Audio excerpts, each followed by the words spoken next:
नरेंद्र मोदी आज छत्तीसगढ़ में थे। छत्तीसगढ़ में चुनाव होना है। जाहिर है मोदी की रैली का मकसद बीजेपी के मुख्यमंत्री रमन सिंह के लिए वोट मांगना था, कांग्रेस पर निशाना साधना था। छत्तीसगढ़ में मोदी ने ये दोनों काम तो किया ही, लेकिन नीतीश कुमार पर भी जमकर हमला बोला। पटना रैली में हुए ब्लास्ट का हवाला देते हुए मोदी ने कहा कि उस रैली में उनके मंच को उड़ाने की साजिश रची गई थी, बीजेपी नेताओं की हत्या की साजिश रची गई थी। मोदी की माने तो आतंकी उन्हें खत्म करना चाहते थे। बीजेपी के कई नेता ऐसे बयान पहले ही दे चुके हैं, लेकिन आज पहली बार नरेंद्र मोदी ने अपनी हत्या की साजिश की बात की।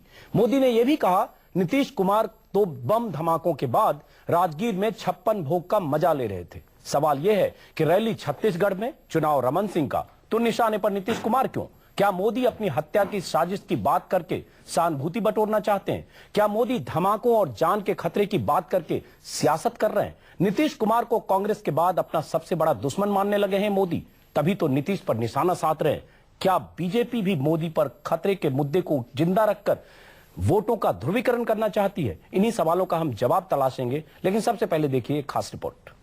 आतंकवादियों ने हमला बोला, एक के बाद एक बम धमाके हुए, मंच को उड़ा देने की साजिश हुई, भाजपा के नेताओं को मौत के घाट उतारने की साजिश हुई। छत्तीसगढ़ में अचानक नरेंद्र मोदी को पटना धमाकों का ख्याल नहीं आया। अचानक नरेंद्र मोदी को यह ख्याल नहीं आया कि हुंकार रैली में पूरी बीजेपी को खत्म करने की साजिश थी। रमन सिंह की तारीफ करते करते नरेंद्र मोदी अगर बिहार के अपने पुराने मित्र नीतीश कुमार पर बोलने लगे तो यह बहुत सोचा समझा हमला था। नीतीश कुमार को संवेदनहीन और पटना सीरियल धमाकों में नीतीश सरकार के रवैये पर सवाल उठाने के लिए नरेंद्र मोदी ने एक एक शब्द चुनकर बोले। पटना में इतना बड़ा कांड हो गया और वहां की सरकार राजगीर में बैठ करके महफिल करा रही है। 56 भोग के व्यंजन हो रहे हैं, 56 भोग के भोजन परोसे जा रहे हैं। शहरों पर पीड़ा का नाम निशान नहीं, जैसे कोई आनंददायक घटना घटी हो। इस प्रकार का बॉडी लैंग्वेज, इस प्रकार की भाषा। और जब पत्रकार ने पूछा कि आपकी कोई चूक, तो बिल्कुल हुंकार से कह देते हैं, अभिमान से कह देते हैं कि चूक की बात छोड़ो। सवाल है कि पटना सीरियल ब्लास्ट के बहाने नीतीश कुमार पर हमला बोलने के लिए नरेंद्र मोदी ने 11 दिन का वक्त क्यों लिया? सवाल है कि क्या नरेंद्र मोदी धमाकों की साजिश के बहाने सियासत कर रहे हैं? क्या धमाकों के बहाने नरेंद्र मोदी बिहार में नीतीश कुमार से आमने सामने की लड़ाई चाहते हैं? क्या धमाकों के बहाने नीतीश कुमार पर उंगली उठाकर नरेंद्र मोदी नीतीश विरोधी वोट बटोरना चाहते हैं? क्या धमाकों की बात कर नरेंद्र मोदी सहानुभूति वोट बटोरने की कोशिश कर रहे हैं? जेडीयू को लगता है कि धमाकों के जरिए नरेंद्र मोदी सहानुभूति बटोरने की कोशिश कर रहे हैं। जेडीयू इसे वोटों की ध्रुवीकरण की कोशिश का नाम दे रही है। भावनाओं को खेलना और कोई ऐसी बात करना जिसमें पोलराइज हो सोसाइटी, ये तो पुरानी आदत है इन लोगों की। जिस तरह की बात कर रहे हैं तो अब तो यही ना कहा जाएगा कि उनको नीतीश फोबिया हो गया है। जेडीयू की बातें बेमानी भी नहीं। जो नरेंद्र मोदी 2008 अहमदाबाद ब्लास्ट पीड़ितों से मिलने नहीं गए, उनकी दिलचस्पी अचानक पटना ब्लास्ट पीड़ितों में क्यों हुई? क्या नरेंद्र मोदी की नजर बिहार की 40 लोकसभा सीटों पर है, जिसकी वजह से उन्हें मौके बेमौके नीतीश याद आ रहे हैं? आपने सुना क्या कहा नरेंद्र मोदी ने। छत्तीसगढ़ में रमन सिंह के लिए चुनावी सभाओं में गए थे, रमन सिंह के लिए वोट मांगने, निशाने पर नीतीश। तमाम बातें जो कही उनमें एक खास बात ये कि जब पटना में हमला हुआ, धमाके हुए, उसके बाद नीतीश कुमार की पार्टी 56 भोग के मजे ले रही थी और धमाकों के बाद महफिल सजी थी। ये तमाम बातें नरेंद्र मोदी ने कही। सवाल ये उठता है, नरेंद्र मोदी ने चुनावी रैली में 11 दिन बाद छत्तीसगढ़ में नीतीश कुमार पर निशाना क्यों साधा? हमारे साथ कुछ मेहमान हैं, कांग्रेस के नेता हैं मीम अफजल स्टूडियो में, दिबांग वरिष्ठ पत्रकार, राजीव रंजन जेडीयू नेता, सुधांशु मित्तल बीजेपी नेता, मुंबई से होंगे प्रेम शुक्ला। सबसे पहले राजीव रंजन, आपसे सीधा सवाल। मुझे लगता है निशाने पर नीतीश कुमार हैं, ये तो बात समझ में आ रही है तब से जब रिश्ता आपका टूटा है, लेकिन आज मोदी ने यह भी कहा कि धमाकों के बाद आपकी पार्टी के मुखिया सब मिलकर आप लोग 56 भोग के मजे ले रहे थे, महफिल सजी हुई थी। इतना आपका बॉडी लैंग्वेज था जिससे लग रहा था कोई आनंददायक घटना हुई है। राजीव रंजन, क्या कहेंगे मोदी के इस इल्जाम पर? देखिए, हिंदुस्तान की सियासत को एक ऐसा दिन भी देखना था जो देश को बदलने की बात करने वाली पार्टी का नेता जिस तरह के सतही और मैं समझूंगा कहना चाहूंगा कि घटिया जुबान का प्रयोग उन्होंने किया है। इसके पहले उन्होंने सुपारी शब्द का इस्तेमाल किया कि पटना में मेरे लिए सुपारी ली गई। आज उन्होंने राज्य सरकार पर दूसरे तरीके के आरोप लगाए। नरेंद्र मोदी की शैली यही है और जिस तरह से वो ध्रुवीकरण की कोशिशों के लिए देश में 100 रैलियां भारतीय जनता पार्टी कर रही है और खास करके बिहार और उत्तर प्रदेश के 120 सीटें जो कहीं न कहीं सांप्रदायिकता के रथ को रोकने का मादा रखने वाली ये सीटें हैं और उनको लोकसभा में एक मजबूत बहुमत नहीं मिल सके, इसका एक प्रतिकार के तौर पर वो सब तो ठीक है, वो सब तो ठीक है। चुनाव में रैलियां करते हैं लोग, आप भी रैली करिए, मोदी भी रैली करेंगे, लेकिन उनका कहना है कि कम से कम धमाकों के बाद 56 भोग का मजा नहीं लेना चाहिए था आपको। इसका जवाब दीजिए। रैलियां तो सब पार्टी करती है, आप भी करेंगे। मैंने इसीलिए कहा, मैंने घटिया शब्द का इसलिए इस्तेमाल किया कि हिंदुस्तान के संसदीय इतिहास में इस तरह की महंगी और धनबल के बेसन प्रदर्शन की गवाह बनने वाली रैलियां नहीं होती थी। चलिए सुधांशु मित्तल देश में आज भी योजना आयोग एक मिनट योजना पर अभी मत जाए हम। सुधांशु मित्तल जी 125 करोड़ रुपए एक रैली पे उन्होंने खर्च किया है। चलिए रैली के बजट पर हम कभी और बात करेंगे। सुधांशु मित्तल जी, रैली के इतने दिन बाद 11 दिन बाद क्या जरूरत है? मोदी गए रमन सिंह के लिए वोट मांगे, जगदलपुर में रैली हो रही है और वहां नीतीश पर बात कर रहे हैं चुनावी रैलियों में, वो भी ठीक है, लेकिन 56 भोग खा रहे थे, मजे ले रहे थे, मंच को उड़ाने की साजिश। मोदी क्या कहना चाह रहे हैं और वो भी छत्तीसगढ़ जाकर? अजीत जी, छत्तीसगढ़ में आतंकवाद का एक परिप्रेक्ष्य है जिसको आप सब लोग भूल रहे हैं। वहां पे आतंकवाद की कई घटनाएं हुई हैं और एक बड़ा दुर्घटना तो कांग्रेस की पार्टी के साथ भी हुई। हाँ, नक्सलवाद है सर। नक्सलवाद और आतंकवाद मुझे लगता है थोड़ा अलग करके चले। अच्छा मैं बोल दूं थोड़ा सा। जी।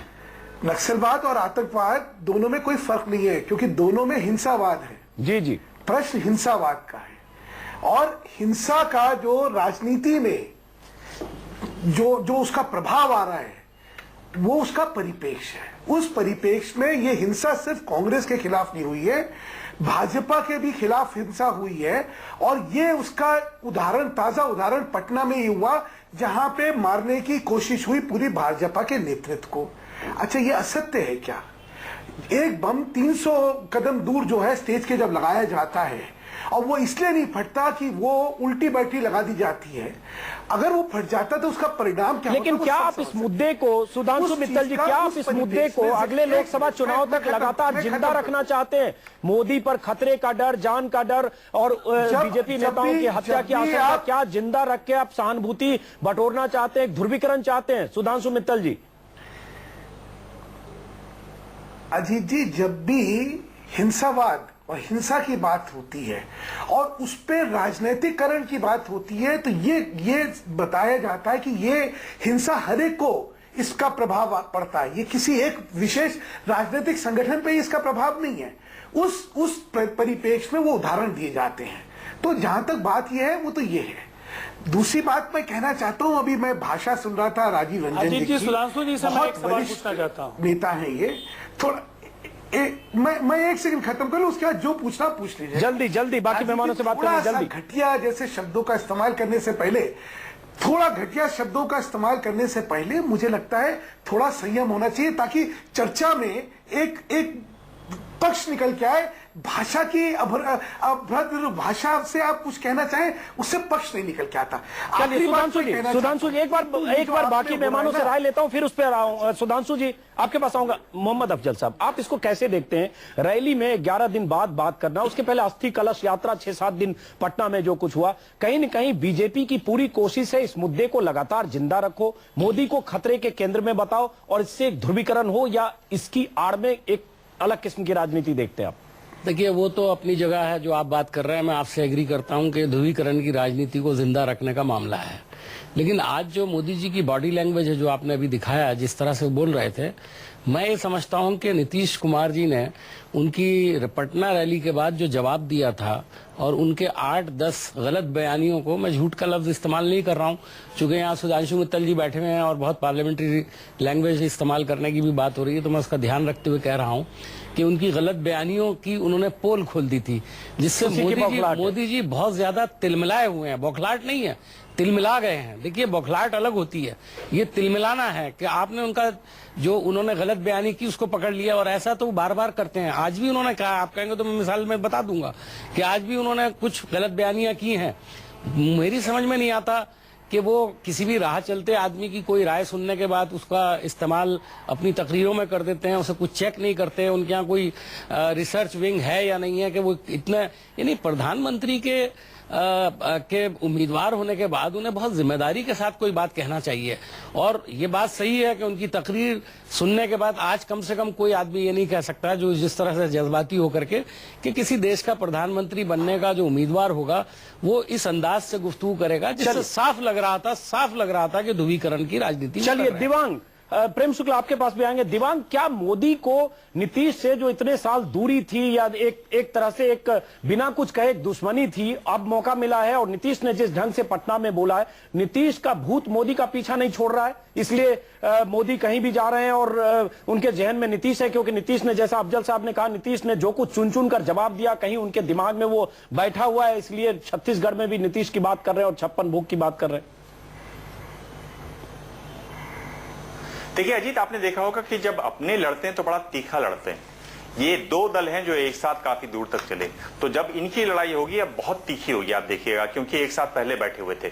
इसलिए आप अगर नीतीश कुमार का भी देखें तो नीतीश कुमार ने जिस तरह से कहा कि भाई इतना पानी पी रहे थे, इतना पसीना आ रहा था, उतावलापन, धैर्यवान होना चाहिए अगर आपको इतना बड़ा नेता बनना है, तो नीतीश ने भी जो नॉर्मली आमतौर पर नीतीश इस तरह से, उससे ज्यादा एक तल्ख बयान दिया था नीतीश कुमार ने, झाड़ू से कचरा साफ करने की बात की थी, जो नीतीश कुमार का बयान उस तरह का नीतीश नहीं बोलते हैं। उन्होंने भी कहा कि झाड़ू से बिहार के लोग, बाहरी लोगों का कचरा साफ कर दें। कहा कि चुनचु। दूसरी बात, नीतीश ने उनके भाषण के अंदर घुसकर भाषण में गलतियां निकाली, कहा कि आप चुन चुन कर मारना चाहते हैं, आप कैसी फांसीवादी भाषा बोल रहे हैं, क्या आप हिटलर बनना चाहते हैं, हिटलर की तरह, आपके हिटलर के मंत्री की तरह आप एक ही झूठ को दोहराएंगे। तो बिल्कुल एक फ्रंटल असॉल्ट था। उसके बाद उस दिन भी मैंने कहा था, आप देखना होगा कि इसका मोदी कैसे जवाब देते हैं। तो मोदी का चरित्र ऐसा है अजीत, आप ये देख लीजिएगा और ये लगातार आपको दिखाई भी देगा कि अगर उन पर कोई भी हमला होगा तो मोदी चुप नहीं बैठेंगे, मोदी हमेशा एक करारा जवाब जरूर देंगे। ये उनकी राजनीति अगर आप देखें शुरू से अब तक, तो ये उनका एक स्टाइल। लेकिन दिबांग उस जवाब के साथ एक और चीज जानना चाहूंगा कि ये इस चीज को जिंदा रखने की कोशिश, एक सनसनी फैलाने की कोशिश है क्या, या बार बार ये संकेत देना कि मैं कितना खतरे में हूं, मेरी जान बची, बीजेपी नेताओं की जान बची, उसको जिंदा रखने की कोशिश, इसको आप सियासी चश्मे से अगर देखें तो इसका क्या मतलब है? मैं उस पर बाद में आऊंगा। मैं ये एक बहुत संक्षेप में ये कह दूं कि ये ध्यान रहे कि भाई यहीं पर कांग्रेस के नेताओं पर हमला हुआ था, करीब 27 नेता उसमें मारे गए थे, और अभी 6 महीने भी नहीं हुए, 25 मई की ये बात है। बीसी शुक्ला उसी में बाद में उनकी मौत हुई। नंद कुमार पटेल, महेंद्र कर्मा जी, उस पर भी मैं आता, लेकिन चलिए आपने चर्चा पहले छेड़ दी। कर्मा की जी, मैं ये कह रहा हूं कि ये वही जगह है, तो वहां आप इस तरह की बात करते हैं और तब आप तुलना करते हैं तो आपको वो सोचना पड़ेगा। फिर भी आपने तुलना की क्योंकि आपको नीतीश पर हमला करना था। ये जो जिस तरह से अस्थि कलश लेके निकला गया वो तो पूरा राजनीतिकरण है। दुर्भाग्य इसमें यही है अजीत की, ये इनको सुरक्षा का जो मामला है, ये सुरक्षा इनको मिलनी चाहिए, अच्छी सुरक्षा मिलनी चाहिए, बहुत गंभीर बात है। लेकिन इसको जिस तरह से लेकर भाजपा आगे बढ़ रही है, उससे लग रहा है कि वो इस पर राजनीति भी करना चाहते हैं। जी दिवांग, एक गंभीर मुद्दा है, उसको वो उठाते भी हैं, पर साथ में राजनीति के पॉइंट जितने वो बटोर सकते हैं वो भी बटोर, वो फायदा माइलेज लेने की कोशिश कर रहे हैं, मोदी को खतरे में बता